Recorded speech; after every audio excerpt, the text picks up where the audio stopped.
என்ன பசங்களா, quarterly exam முடிஞ்சிடுச்சு. ஆனால் குவார்டர்லி லீவில் கூட கொஞ்சம் கூட ரிலாக்ஸ் பண்ண விடாமல் நிறையா ஹோம் ஒர்க்கு, டெஸ்ட்டு, அசைன்மெண்ட்டு இந்த மாதிரி நிறையா விஷயங்கள் கொடுத்து டென்ஷன் ஆகிட்டே இருக்காங்களா? புரியுது. நம்ம ஒரு விஷயத்துலேருந்து எப்பயுமே கொஞ்சம் கூட கவனத்தை சிதறடிச்சிட வேண்டாம். அது என்ன அப்படின்னா, நம்ம எல்லாருமே இன்னும் கொஞ்சம் நாளில் பப்ளிக் எக்ஸாம்ஸ் எழுத போகிறோம். இதை 9th பசங்க பார்க்குறீங்கன்னா கூட 10th பப்ளிக் எழுத போகிறீங்க, 11th பார்க்குறீங்கன்னா 12th பப்ளிக் எழுத போகிறீங்க. அப்போ இந்த பப்ளிக் எக்ஸாம் ப்ரிப்பரேஷனை நம்ம இப்போயிலிருந்தே ரொம்ப ஷார்ப்பாக கவனமாக பண்ண வேண்டியது ரொம்ப ரொம்ப முக்கியம்.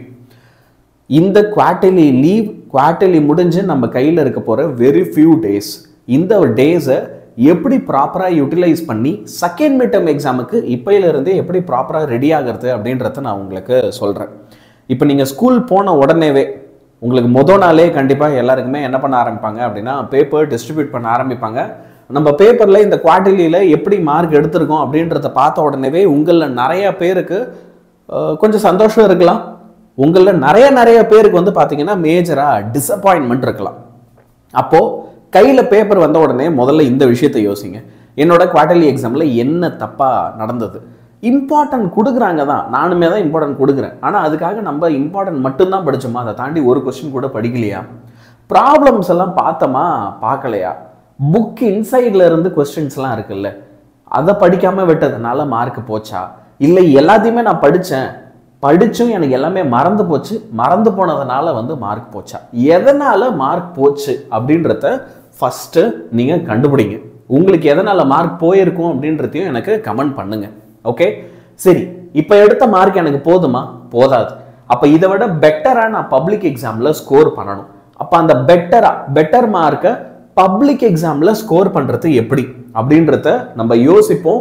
உண்மை என்ன அப்படின்னா, பப்ளிக்கில் உங்களுக்கு ஒரு நல்ல மார்க் வேணும் அப்படின்னா அதுக்கான ப்ரிப்பரேஷனை ஆரம்பிக்கிறதுக்கு இதுதான் best time. This is going to be the right time. நம்ம எல்லார் மனசுலையும் ஒரு கேள்வி இருக்கும், யானியன் சார், நான் இப்போ ஆரம்பித்தா என்னால் நல்ல ஸ்கோர் பண்ணிட முடியுமா? நான் வீக்காக தான் இருக்கேன், ஆவரேஜாக தான் இருக்கேன். Is starting now good? I'm சே, நான் சொல்கிறவன்ட்ட இட்ஸ் குட், இதுதான் கரெக்டான டைம். இப்போ இந்த மொமெண்ட் நீ ஆரம்பி. இது வரைக்கும் நீ தோத்துட்ட, இது வரைக்கும் நான் மிஸ்டேக்ஸ் பண்ணிட்டேன், பரவாயில்ல, இப்போ ரீஸ்டார்ட் பண்ணு. சரியா? மறுபடி நீ என்ன செய்யணும் அப்படின்னா ரீஸ்டார்ட் பண்ணணும். டெய்லி ஒரு விஷயம் சொல்கிறேன். செகண்ட் மிட்டம் பிளானை கம்ப்ளீட்டாக வந்துட்டு நான் சொல்கிறதுக்கு முன்னாடி ஏன் கூட சேர்ந்து படி. ஏன் யானியன் சார் நாங்கள் ஏன் உங்கள் கூட சேர்ந்து படிக்கணும்? இந்த பார், நான் உனக்கு நம்ம சேனலில் இம்பார்ட்டன்ட் கொஸ்டின்ஸ் என்னென்ன வேணுமோ எல்லாத்தையும் கொடுத்துட போகிறேன். ஸ்டடி பிளான் உனக்கு எக்ஸாமுக்கு என்னெல்லாம் வேணுமோ எல்லாத்தையுமே நடத்துகிறேன். இம்பார்ட்டன்ட் மட்டும் கொடுத்தாலும் எல்லா புக் பேக் கொஸ்டின்ஸையும் நான் டீச்சும் பண்ணுறேன். அப்போது இம்பார்ட்டன்ட் அப்படின்றது லாஸ்ட் மினிட்ல நல்ல மார்க் எடுக்கிறதுக்கு. ஆனால் எவ்ரிடே என் கூட சேர்ந்து எல்லா புக் பேக்கையும் இந்த செகண்ட் மிட்டமுக்கு நடத்துகிறேன். என் கூட சேர்ந்து படி, நீ சூப்பராக மார்க் எடுக்கலாம்.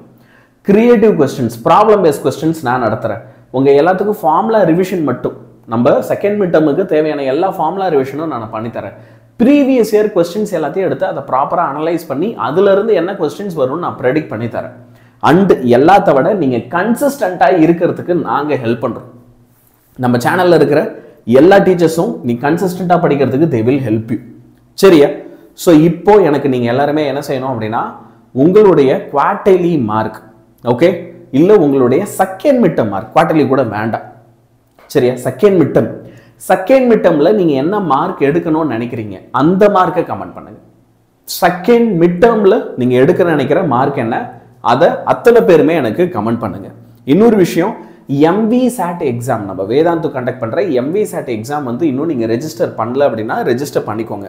சார், இந்த குவார்டர்லி லீவை நான் ஃபுல்லாக வீணாக்காமல் இதில் ஏதாவது ஒரு விஷயம் நல்லா செய்யணும்னு நினைக்கிறேன், ப்ராப்பராக செய்யணும்னு நினைக்கிறேன்றவங்களுக்கு இது செம்ம யூஸ்ஃபுல்லாக இருக்கும்.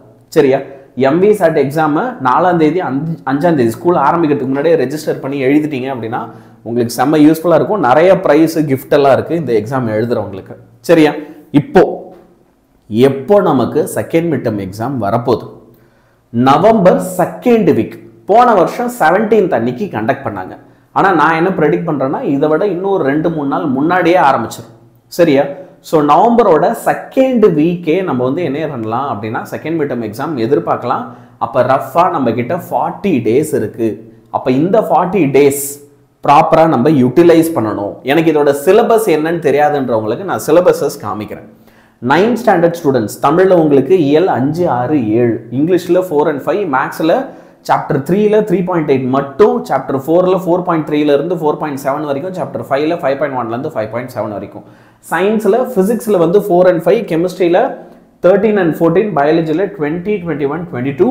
அதுக்கப்புறம் வந்து பார்த்தீங்க அப்படின்னா நெக்ஸ்ட் சோஷியல்ல ஹிஸ்ட்ரியில 6, 7, 8, சிவிக்ஸ்ல 4,5, ஜியோகிராஃபியில் 6,7, எக்கனாமியில் 3,4. அப்படியே 10th பசங்களுக்கு வந்துடும். இப்போ 10th உங்களுக்கு தமிழில் 7, 8, இங்கிலீஷில் 5, 6, மேக்ஸ் எடுத்துக்கிட்டீங்க அப்படின்னா 3.16லேருந்து 3.20 வரைக்கும் தேர்ட் சாப்டர், 4.3லேருந்து 4.4 வரைக்கும், 6.2லேருந்து 6.5 வரைக்கும், 7.1லேருந்து 7.5, 8.1லேருந்து 8.4. ஃபிசிக்ஸில் உங்களுக்கு 5 and 6, கெமிஸ்ட்ரியில் 10 and 11, பயாலஜியில் 19 and 22, 19ல இருந்து 22 வரைக்கும், 19, 20, 22 ப்ராப்பராக அதை மார்க் பண்ணிக்க. இப்போ சோஷியல் வந்தனா 6, 7, 8, 4,5 சிவிக்ஸில், ஜியோகிராஃபியில் 6,7, எக்கனாமியில் வந்து பார்த்தீங்கன்னா 4,5 சாப்டர்ஸ்லாம் இருக்க போகுது. 11th ஸ்டாண்டர்ட் ஸ்டூடெண்ட்ஸ் உங்கள் போர்ஷன்ஸ் என்ன? அகைன் உங்களுக்கு தமிழில் 6,7, இங்கிலீஷில் 4, 5, 6 இருக்கும். மேக்ஸை பொறுத்த வரைக்கும் 7, 8, 9, 10 சாப்டர்ஸ் எல்லாமே இருக்கும். ஃபிசிக்ஸை பொறுத்த வரைக்கும் உங்களுக்கு 7, 8, 9 சாப்டர்ஸ் இருக்கும். கெமிஸ்ட்ரியில் 5, 9, 13, 14, 10 இருக்க போது. அதே மாதிரி பாட்னியில் 9, 10, 11, 12, 13, ஜுவாலஜியில் 9, 10 and 11, கம்ப்யூட்டர் சயின்ஸுக்கு 11ல இருந்து 15 வரைக்கும் இருக்கிற எல்லா சாப்டர்ஸுமே இருக்கும். சரியா? இப்போ 12th தமிழில் உங்களுக்கு 6,7, இங்கிலீஷில் 5,6, மேக்ஸில் 7, 8, 9, ஃபிசிக்ஸில் அகெயின் 7, 8, 9, கெமிஸ்ட்ரியில் 5, 9, 13, 14, 10, பாட்னியில் 6, 7, 8, ஒரு சில பேருக்கு மட்டும் 9 இருக்கும். ஜுவாலஜியில் 9, 10, 11, ஒரு சில பேருக்கு 12 இருக்க வாய்ப்பு இருக்குது. ஸ்கூலை பொறுத்து அது மாறும். கம்ப்யூட்டர் சயின்ஸில் 11லேருந்து 16 வரைக்கும் இருக்க எல்லா சாப்டர்ஸும். இப்போது நான் ஏற்கனவே உங்ககிட்ட சொன்ன மாதிரி எக்ஸாம் டேட் என்னவா இருக்கும் அப்படின்னு நான் ப்ரெடிக்ட் பண்ணுறேன் அப்படின்னா, நவம்பர் 2nd வீக்லேயே உங்களுக்கு எக்ஸாம் இருக்கலாம். அப்போ நம்ம இப்போயிலிருந்தே அந்த எக்ஸாம்ஸ்க்கு ரெடியாக இருக்கணும்.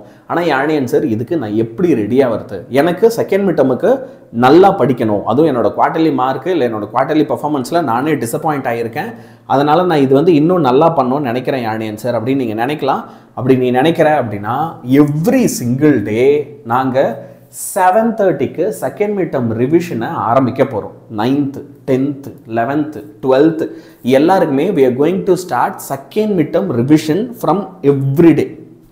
ஓகே, இன்னையிலிருந்தே we are going towards second midterm exam. அதுக்கு லைவாக நம்ம யூடியூப் சேனலில் கிளாஸஸ் இருக்க போது நம்ம யூடியூப் சேனலில் அத்தனை பேரும் மறக்காமல் சப்ஸ்கிரைப் பண்ணிக்கும். எல்லாருமே சப்ஸ்கிரைப் பண்ணி வச்சுக்கோ, இல்லைன்னா லைவ் இருக்குன்றது மறந்துடும்.